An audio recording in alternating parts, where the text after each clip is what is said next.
new vowel sounds, those are the means to think about when you're doing it. Okay, so that's why, as I say, that it is technical, but it is useful knowledge for the language teacher, because otherwise you're just trying things at random, and it's not random. It is actually, you know, scientifically, if you like, set as a way of producing vowel sounds in language. Yeah, Dan. What was the third one? Height of tongue, lip position, and Tongue, lip position, and which bit of the tongue is the highest, whether it's the front like in E or the back like in oo. So the tongue for E is like that, and for oo it's like that. That's what I mean about this, kind of like an axis. So E, oo, E, oo. So all I'm doing is moving the highest bit from the front to the back. Yeah? We were wondering if it would ever be helpful for learners to show them the vowel fluctuation. I think I wouldn't show them that. If you want to just hold that up, you mean that schematic of the vowel sounds. That schematic, what page is that? I can't remember. It's an older version anyway. But this one. yeah. But that is essentially, that diagram that shows all the vowels is a schematic of the tongue.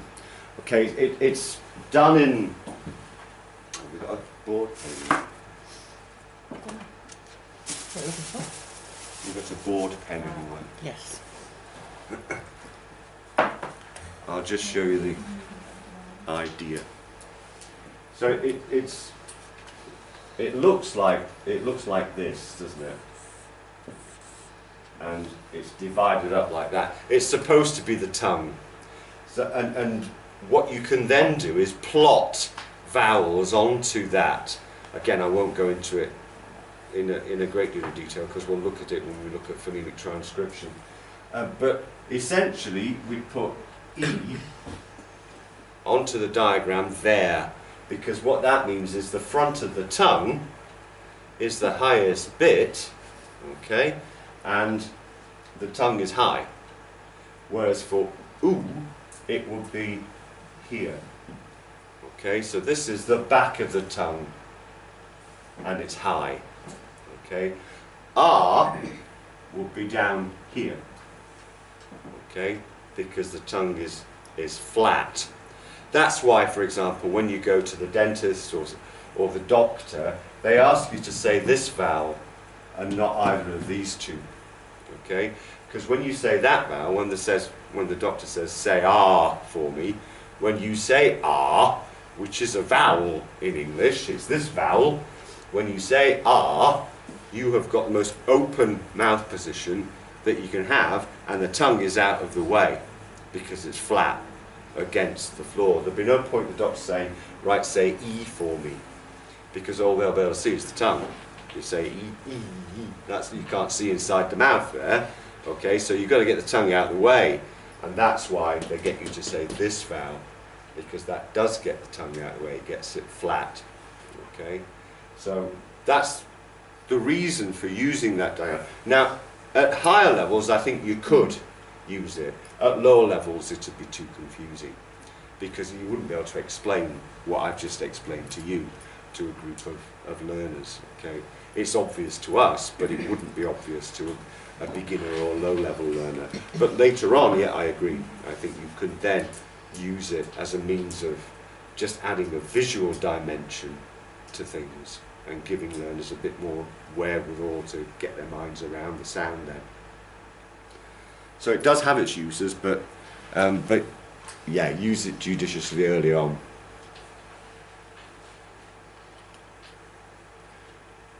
Okay, well, so much for vowels for now, and again we'll return to these things, as I say, at various points in various sessions and just flesh it out a bit. Let's go on then to the other broad category of segmental phonology, and that's consonant sounds. So as I said before, with consonants, it's easier both to examine, to see, to hear, and to teach them, because of the fact that you've got this much more obvious obstruction, either a complete close or a narrowing. that produces friction. So the things that are significant here in defining a consonant, and I'll expand on each of these in just a second, are first of all what's known as voicing. Now in language, voicing refers to that bit of the articulation system that is here in human beings, and that's what's known in non-technical terms as the voice box. I'm sure you've come across that term, yeah? The voice box is in your larynx, in your throat, and inside your voice box you've got things that are known as vocal cords. Okay, these vocal cords are like, they're a bit like a mixture of muscle and cartilage, a bit like that. Okay, they're called vocal cords because essentially they're strings. That's how early surgeons thought of them, as being strings across the voice box. And these strings create this voice. Okay, I'll come back to it in a minute. That's one feature. The other feature is where the sound is produced. So as we saw earlier on, we can produce the sound P by holding both lips together. Okay, so that's significant, where the sound is and how the sound is produced. So I've already mentioned two kinds of consonants: P, where we hold it and block it, and S and Z, where we narrow the airway and we create friction by pushing the air through at high density. These three things, a bit like the three things that we saw for vowel sounds, these three things are what produce any consonant sound in the world. This is not just for English. These things would account for any of the world's languages' various sounds, okay? Whether it's voiced, where it's produced, and how it's produced. Let's look at some examples of this. I've noted here that many consonants in many languages, and this is definitely true of English, many consonants pair up. In other words, languages use identical articulations, identical places, and identical ways of producing a sound, but we can contrast sounds by that first feature, whether a sound is what's known as voiced, in which case the vocal cords are vibrating, or whether it's voiceless. If it's voiceless, the vocal cords are not vibrating. So these features here,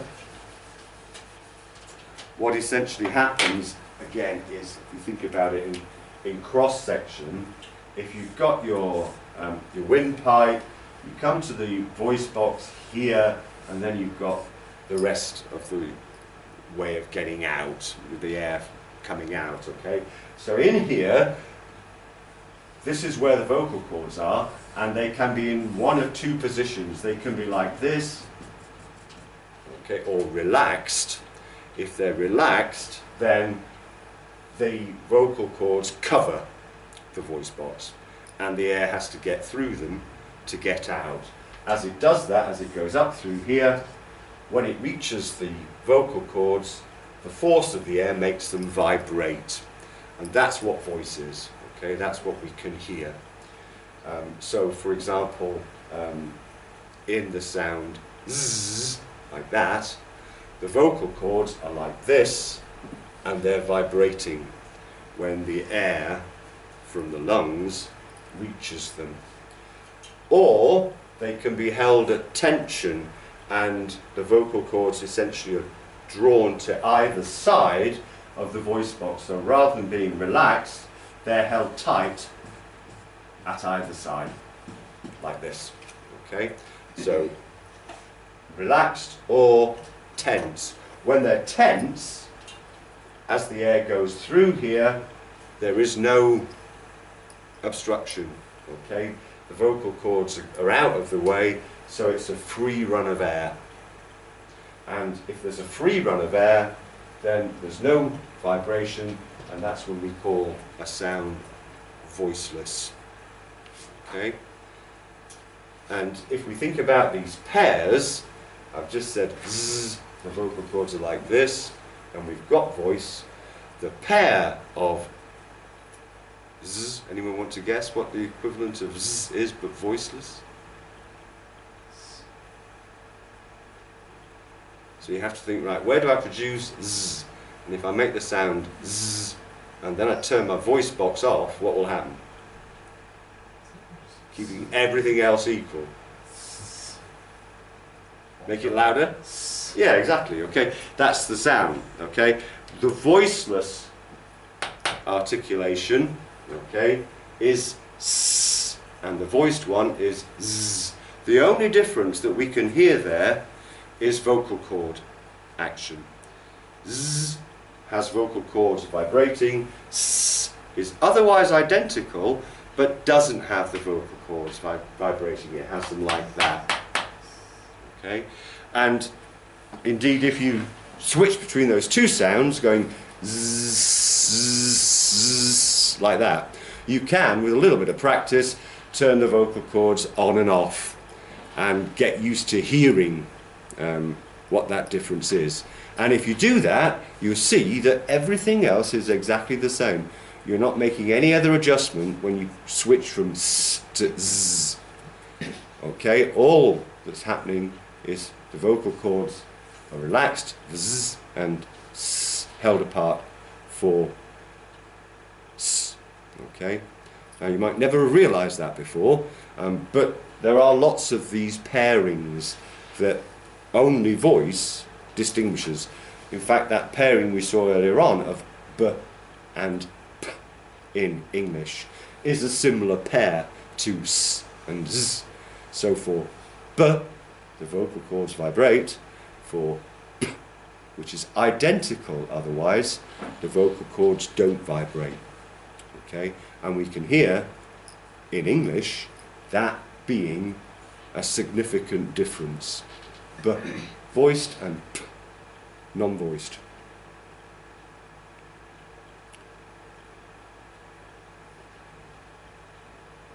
Okay, so there's an example of it. The convention in phonology is to put phonemes in these slanted brackets. So if you come across that in reading, either in the book or looking further, then that's what that means. Okay, a slash bracket means this is a sound, okay, not a letter. So in the sound tie, you've got t, and there, in a contrasting word, die, we've got d, which is voiced.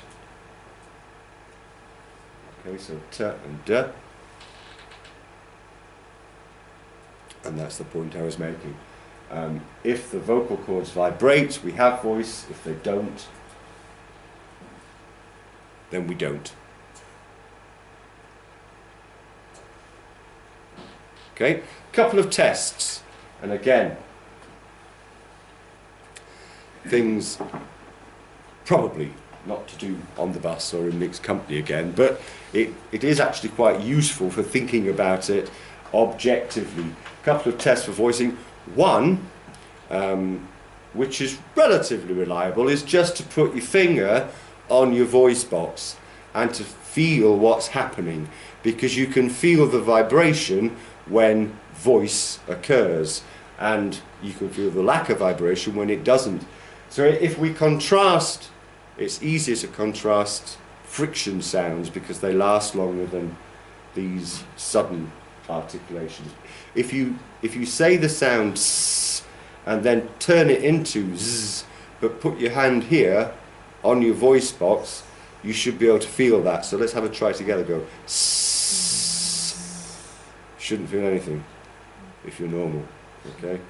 Whereas if you say z, z, you should be able to feel the vibration of the vocal cords, and then contrast them, switching them on and off, z, like that. Okay, you've got that vibration. Okay, that is simply just vocal cords vibrating or not. An even surer, more reliable test, though it looks funny, again, that's why I say, be careful where you do it, is to, rather than just do this, is to plug your ears and listen. Because what happens when you produce voice is all of the rest of your head, the inside of it anyway, hums along with the vocal cords. Whereas if you've got no vocal cord action like that, they're open, you don't feel any humming. And so if you do that, if you go s like that, again, as long as your head's all right, nothing should be happening in there, okay? Shouldn't feel anything, and then zzz. Just try it all together while we're all here, then we all humiliate one another alongside one another, and you'll see what I mean. Zzz.